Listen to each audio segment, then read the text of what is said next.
লা লিগায় বড় এক ফাড়া গেছে বার্সেলোনার। ঘরের মাঠে সেল্টা ভিগোর বিপক্ষে হারার সংখ্যায় পড়েছিলেন কাতালিয়ানরা। সেখান থেকে সমতায় সন্তুষ্ট থাকতে হবে এমনটাই মনে হচ্ছিল। তবে শেষ বাঁশির আগে প্ল্যান্টি থেকে গোল করে 4-3 গোলে জয় তুলে নিয়েছে হ্যান্রি ফ্লিকের দল।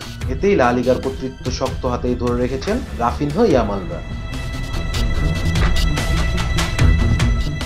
শনিবার ঘরের মাঠে 32তম রাউন্ড লিগের ম্যাচে তরুণ ইয়ামেলকে বিশ্রাম দিয়ে খেলতে নামে বার্সা। তার বদলি নামা ফেরান 12 মিনিটে দলকে লিড এনে দেন, কিন্তু পরেই ওই লিড হারায় কাতালিয়ানরা। 15 মিনিটে 1-1 গোলে সমতায় করেন 32 বছর বয়সী স্প্যানিশ স্ট্রাইকার ইয়াগনিসিয়াস। বার্সা গোলরক্ষক শিশুসুলভ ভুল করে বসেন।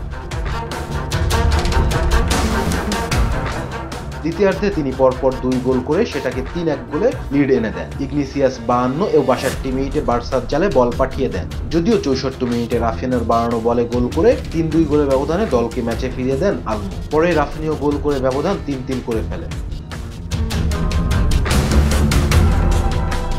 ম্যাচ ওই ব্যবধানে শেষ হবেই বলে মনে হচ্ছিল, কিন্তু যোগ করা সময়ের 8 মিনিটে বক্সে দানি আলমাকে ফাউল করে পেনাল্টির বাঁশি হজম করে লিগ টেবিলের সাথে থাকা সেল্টা ভিগো। রাফিনিয়া শট নিয়ে গোল করতে ভুল করেননি। এই জয়ে লা লিগা এক প্রকার বার্সার হাতেই উঠে গেল। বার্সা 32 লিগ রাউন্ড শেষে 73 পয়েন্ট তুলেছে।